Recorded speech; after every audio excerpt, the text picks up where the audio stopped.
এমনটাই হওয়ার কথা ছিল। বাংলাদেশ যে আসন্ন টি-20 বিশ্বকাপে খেলছে না সেটার একটা আনুষ্ঠানিক ঘোষণার অপেক্ষা ছিল কেবল, সেটাও এসে গেল এবারে। পরিষ্কার রোমান হরফে লেখা, টি-20 বিশ্বকাপে বাংলাদেশের রিপ্লেসমেন্ট হিসেবে নেওয়া হচ্ছে স্কটল্যান্ডকে।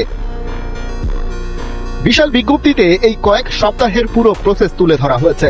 চূড়ান্ত আনুষ্ঠানিক বিবৃতিতে সেটা করতে হয় বলেই, তবে সেখানেও পাওয়া গেল এমন কিছু তথ্য যেটা এর আগে সরাসরি ডিসক্লোজ করেনি আইসিসি।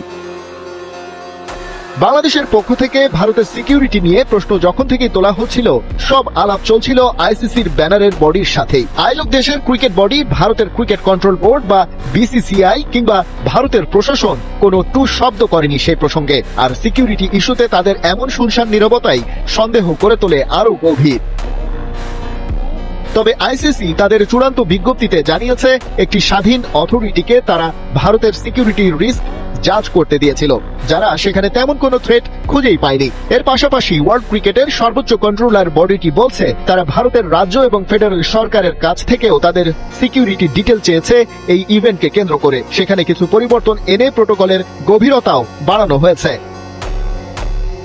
এসবের পরেও বাংলাদেশ যেহেতু ভারতে গিয়ে খেলতে রাজি হয়নি, আইসিসির বিজ্ঞপ্তি অনুযায়ী টাইগারদের রিপ্লেস করে তাই স্কটল্যান্ডকে বিশ্বকাপের গ্রুপ সি তে অন্তর্ভুক্ত করা হয়েছে, যেখানে বাকি সদস্যগুলো হলো ইংল্যান্ড, ইতালি, নেপাল এবং ওয়েস্ট ইন্ডিজ।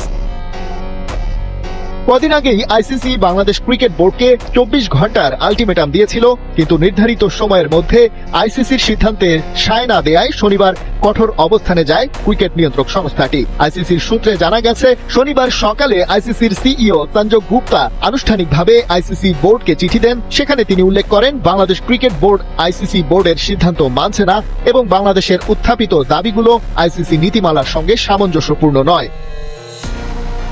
চিঠির কপি পাঠানো হয়েছে বিসিবি সভাপতি আমিনুল ইসলামকেও, যিনি নিজেও আইসিসি বোর্ডের একজন সদস্য।